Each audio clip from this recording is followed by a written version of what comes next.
Hey, Ridley College International Baccalaureate students, Ian Gordon, Brock Science Librarian, back again from home like you are. Hopefully you're staying safe. Hopefully you're doing well. Hopefully you're learning something for the third and final session on literature searching. This is kind of an odds and ends seminar. We'll go through resources that you haven't considered before and ideas that you may not have thought of and tools. I hope that you take up the challenge to find out more about and implement as part of this baccalaureate project exercise that you have as well. Here we go through. Here's our agenda for today. I'm going to move through these slides, which are, the slideshow is archived as a working document. I'll show you where it is. You will have had that URL.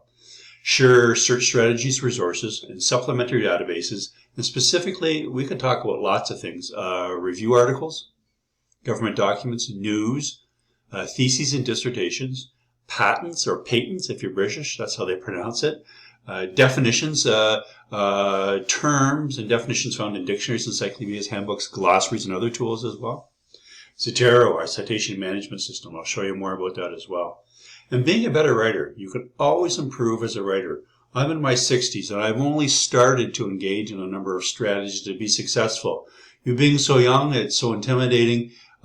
Learn from others, use tools and resources to help you to be a better writer. It'll help you to be a better researcher and a communicator as you move forward through your scholastic activities, not only in completing this project, but in other areas of study as well.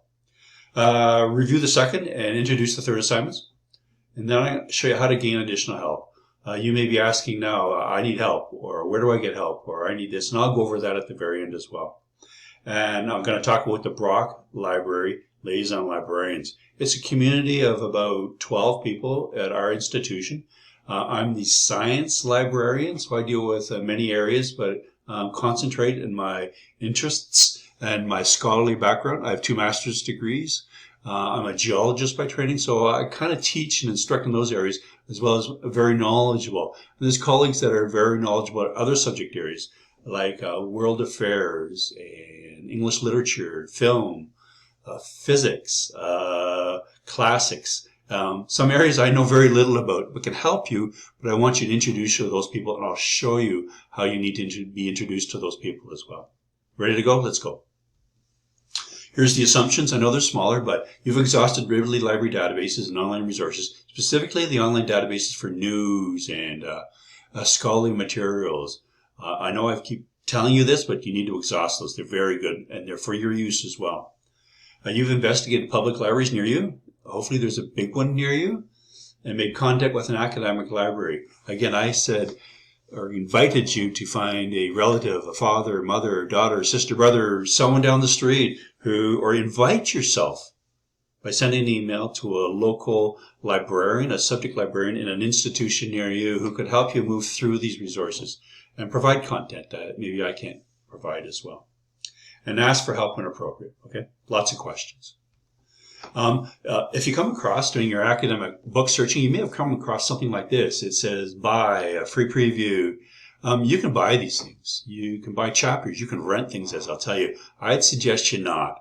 That's a question you would come to me and say, Ian or Mr. Gordon, this is a really important book. How do I gain access to it? Similarly, you'll come across an article on emotional soul, a really great article. Even I don't have access to it, but our Brock Library has access to almost all the current core literature in the world, as most larger institutions do as well. So don't buy the article, subscribe. Sometimes they'll tell you the cost. Sometimes they'll give you away one free, so that's worth exploring. Don't resist that temptation. And you can buy or rent an article. I don't know how you rent an article. I guess you get it, you rent it for an hour or 180 days. Students at our university rent textbooks for 180 days. It's rather than buying it or having a print copy. It's an interactive tool, but don't subscribe or buy an article until you've come to the point where you've talked to me or you've talked to a colleague or you've talked to your supervisor and said, I can find something else. I don't need this. I can cite it. That's you can do, but I need to access it. That's something we'll explore at the end of this particular seminar. So here we are. I'm not lazy, but I've learned so much about mothers, daughters, and jealousy. Here's the research question that I'm willing to explore from last year's group. And so I have a research question. I used a Venn diagram to put together my words and terms, which is important because it changes. My research question, there it is. My thesis statement. You can tell your grandmother in 10 words or less, I'm doing my intellectual baccalaureate project on this topic, and you just tell them. You've practiced it. You know it as if you're presenting it in front of the United Nations. You know exactly what you're looking for, but you need to write it down and share it with other people. And then I found 3 sections that I'm looking for. Cognitive development of mothers, coping mechanisms of single parents, including mothers, and emotional development of adolescents and teens. Nowhere there does it say jealousy, because I found that wasn't a really good subtopic. I can weave that into my writing, but I'm not going to do that. And there may be even a 4th topic. I'm finding there's so much literature on this and probably your subject, particularly in history or social sciences or literature. There's just so much out there that you need to have a 4th concept, like a population like teens, or a nation like in Germany, or historical time period like in the 20th century. You'll decide how you want to narrow it down, but there's probably so much literature out there. You could even potentially add a 4th subsection to your item. Each one of these sections should have a book or an ebook, an article or 2 or 3 or 4. You'll probably find many articles that relate to one of these topics or subsections. A definition for each. What is a mother? What is a single parent? What is emotional development? What is cognitive development? You need definitions that you can quote and cite in each part of your papers. A news article, we'll talk about that. A statistic, a review paper, an article, we'll talk about that. A thesis or dissertation is an option. Quotes are always good to include. It kind of gives life to pretty a dry subject. And your citations, meaning you've quoted previous literature. You're building on the body of knowledge. So there you go. That's the framework that we work with. I'll go over it again before we sit. So I went through and I found a number of review articles. So these are articles which summarize the literature. Here's 2 I have. One says it's a review article on clinical psychology and neuropsychology with the title. They're tricky to find because they don't always say review, but there's sources and ways of doing that. Here's another review article for development of emotional and social reasoning in adolescence. I know it's a review article because it comes from a source. It's an 18-page essay from the Oxford Handbook of Cognitive Neuroscience. It's written like a paper, but it's a summary. It's not original research. And it gives an introduction, theories, developments, classic writings that you should know about. Getting your hands on one of these, whether it's a biography of a person or developments of a nation or a chronology, they're worth their weight in gold. But you need to cite these and quote these and put them to one side so when you sit down to write, you know them. So review articles are tricky, but they're really essential to find on top of your original research. Government documents. Well, there's lots of statistics and data around, and sometimes they're quoted in articles and sometimes they're quoted in news as well. Here's 2 ones. Statistics Canada. We live in Canada. I do.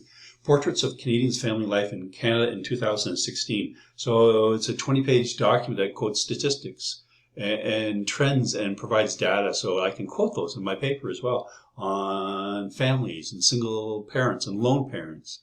And here's another one by the UNICEF. I mean, there's so many international organizations.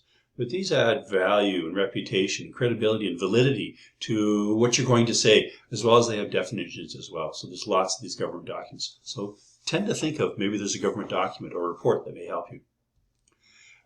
News, lots of news out there. And you have many news databases at the Ridley Library.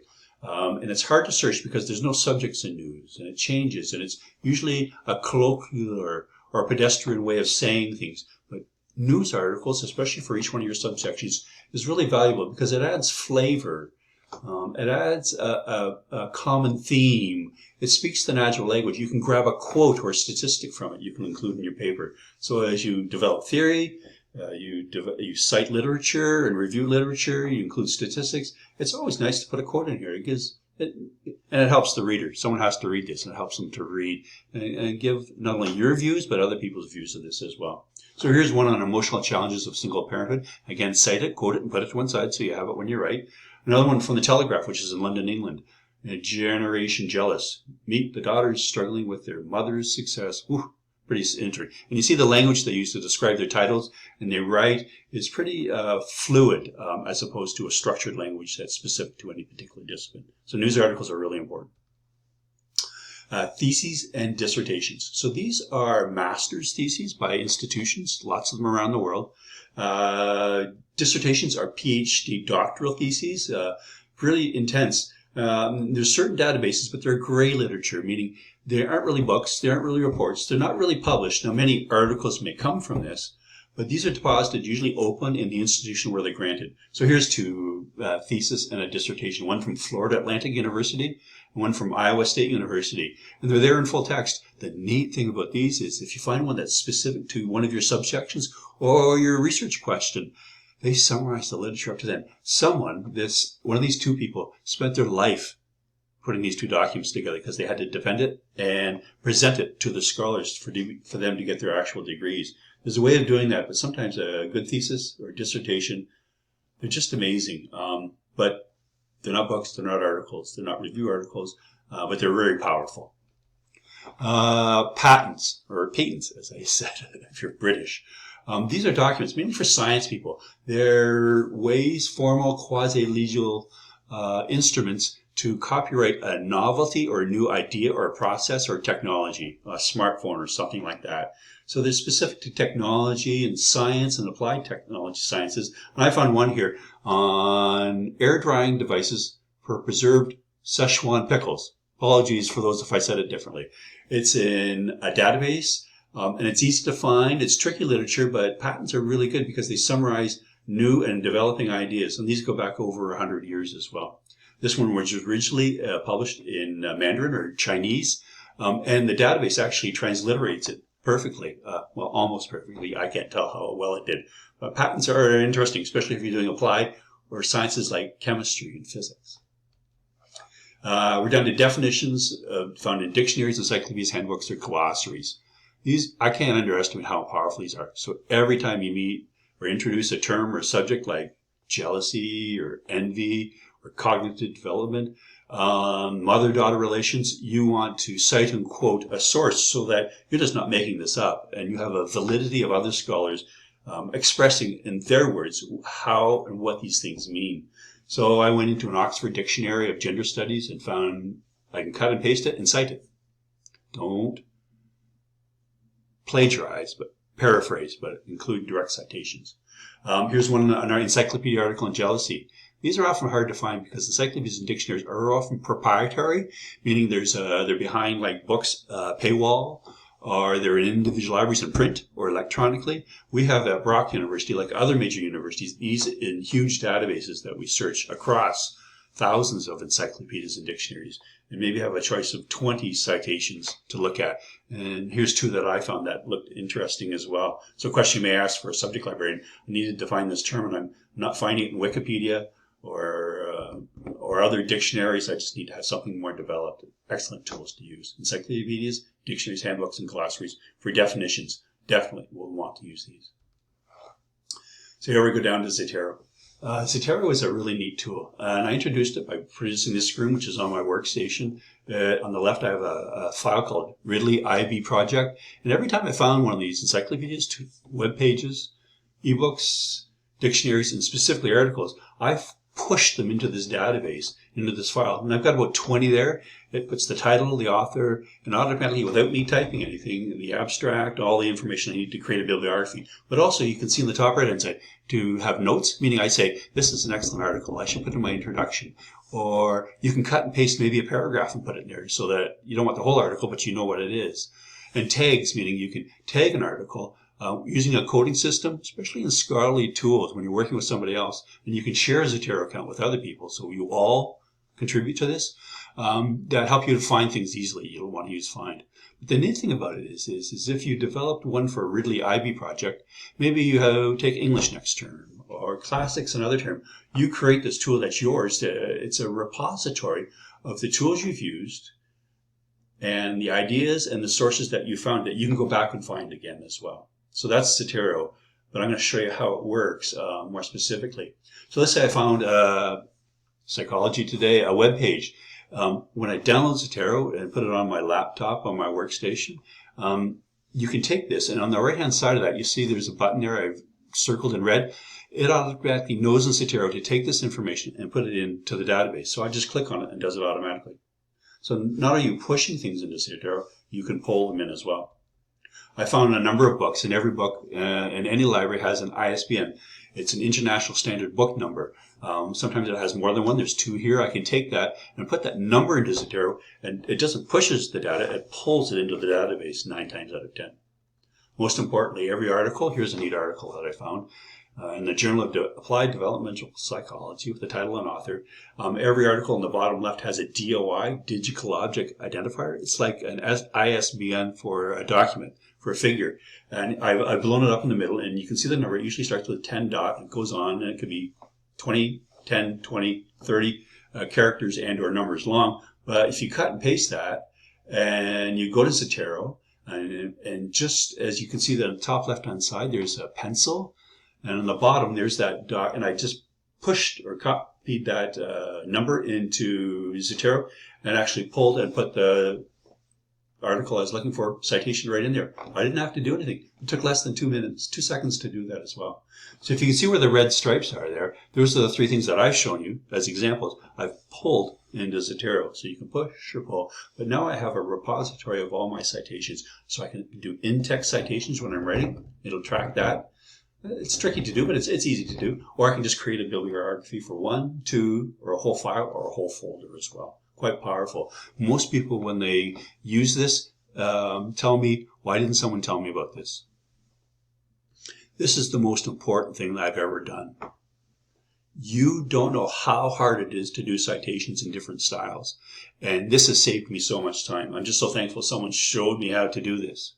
So you take this and you have this database, but at any time, I can create the whole folder. And on the left-hand side, it says create citation bibliography. I can flip styles automatically, go from MLA to Travian to APA. Let's use APA here, and then cut and paste in a document my bibliography. I usually do this for students, and they go, wow, this is so powerful. Introducing Zotero to you is a tool you'll use for the rest of your life, or another citation software management tool. There's other ones that you can use out there. And there's advantages to using this, but it'll be something that it'll be a skill you'll develop and can share with other people as well. So here we go. Zotero, I promoted it. Being a better writer. There's a number of tools and web pages. These are free resources I've included in the guide that maybe help you to how to paraphrase. How to use your own words, how to set styles, quick and dirty ways of doing citations, advice on how to write better or critically analyze information sources. So they're there for your own amusement, but they're quite valuable. I use them as well. So here's that International Baccalaureate Literature Searching Odds and Ends. It's a Google document. The URL is here, but you'll get that in another way. So check that out. And here's the guide I just completed. It has the video you're watching, the notes, the slides, and excellent sources. So the URL says that this is about 2 or 3 pages long. More databases for theses, dissertations, patents, scholar resources, how to find reviews, things like that. Just some things that I use that I thought I might share with you as well. And including this tool that I showed the last 2 times, 101 free online databases that you can use. Here's the Brock website. Every academic university has this website, and somewhere on it, it has a research guide or a list of subjects. This is where this is. So if you click on that from a URL, it lists the subject areas that pertain to the faculties. We have, 7 there? And then all the sub-departments or sub-sections. Like in math and science, I'm the guy that does that. So I do biology, chemistry, earth sciences. I do all those subject areas and teach. But behind each one of them is a person's name and a list of resources you may want to consult to see what other databases, though some may be open and may be listed in that 101 academic free resources. Some are proprietary and they're common to most academic institutions. The business one is there and it's just in red, but it's huge. And the person that does that is quite adept at looking for information as well. Don't be tricked by just saying business as well. So let's look up psychology, because that's where my subject is on jealousy. And here's the guide. If you hit on that link, look how many tabs there are. News, review articles, interlibrary loans, thesis, dissertations, kind of some of the things that we worked with. And the librarian, my colleague, Colleen McKinnon, you can email her or book a consultation, but we'll go over how that actually works. But these are people that are experts in their field. There's someone at an academic institution that usually has these disciplines and subject specificality. So they're experts like me as well. You can approach those people as well, but Brock University Library wants to help you. So let's review what we've done. Our agenda is to review a number of things, but here's your second, and I'll introduce the third assignment. Your second assignment, hopefully it's done, find at least 2 scholarly peer-reviewed articles to use in your research. How did that go? I gave you what I found for my subject areas. My sense is you'll be over rather than underwhelmed. My sense is that you didn't find the exact article you're looking for that solved all your problems. That's usually the case. Maybe you've changed your section headings to look at different subjects because you found more literature in one area.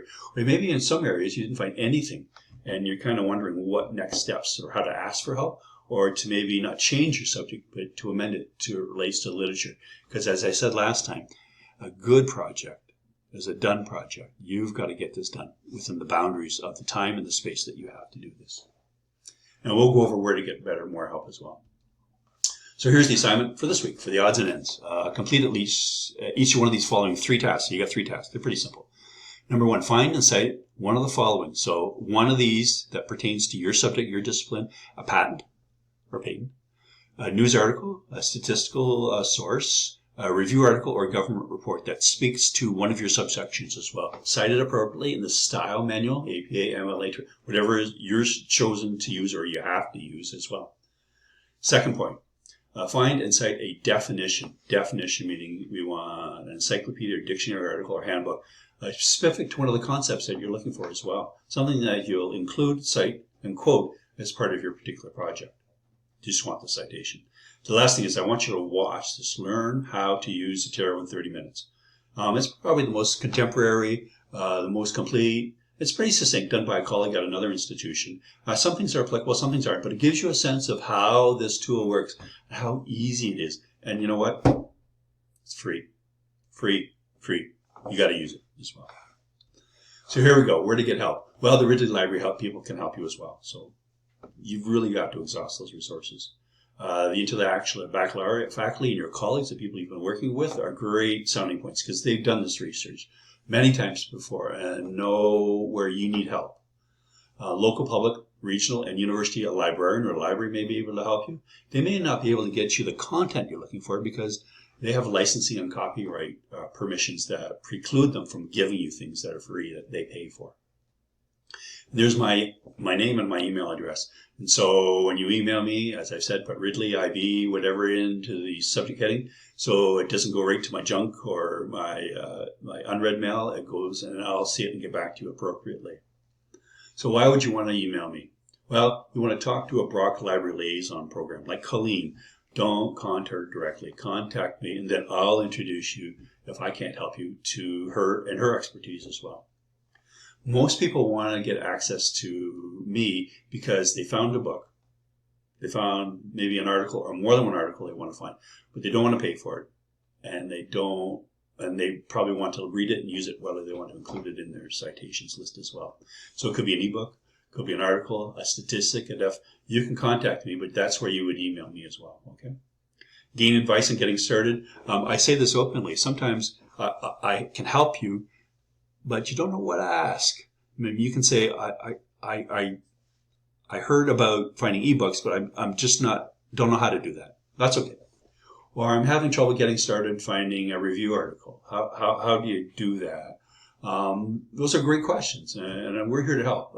Not only the Ridley people, your overseers, your colleagues, excellent because they can pick things up. Or, hey, you want to download and use Zotero, but you don't know how to use it. Well, I can use Zoom or Teams or any other program, and so we would work together one-on-one rather than groups.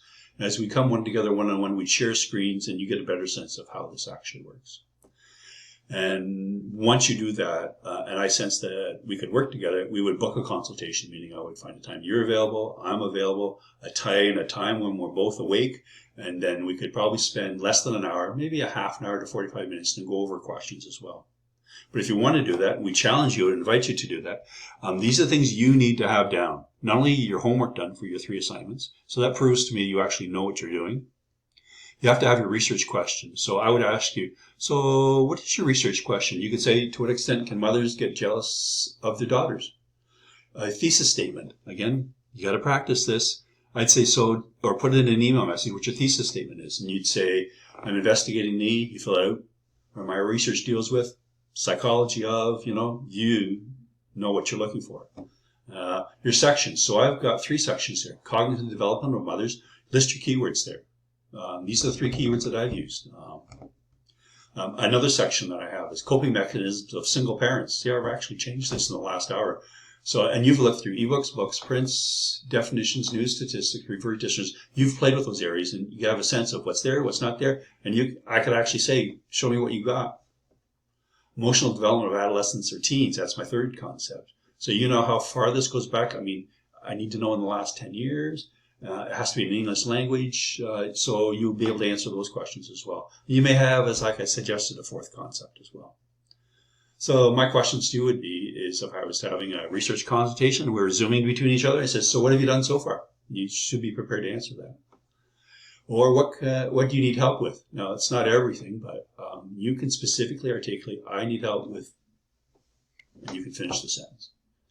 And you must also be prepared, I think, to share, if you have Zotero, can you share your Zotero citations? It's easy to do. You say in the email, here's the 20 things that I found so far. And I go, oh, interesting. Oh, I wouldn't have. I have a sense of what you've actually done. Now, if you can't do any of this and you're really flabbergasted, come and email me anyways. But you really should know what your research question is by now. Your thesis statement, what area, subject, or discipline area you were working with. Have kind of worked out your scaffolding of subjects and things that you found and decisions that you've used, the language and keywords that you found, and be able to answer the question, what have you done so far and how can I help you? That makes sense? It just helps us to shorten the conversation, get right to the point, so you can not waste time and be successful and move forward. And I can maybe pass you on to a subject expertise.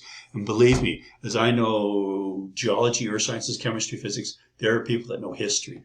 Just amazing people that I work with. Language and literature, social sciences, psychology.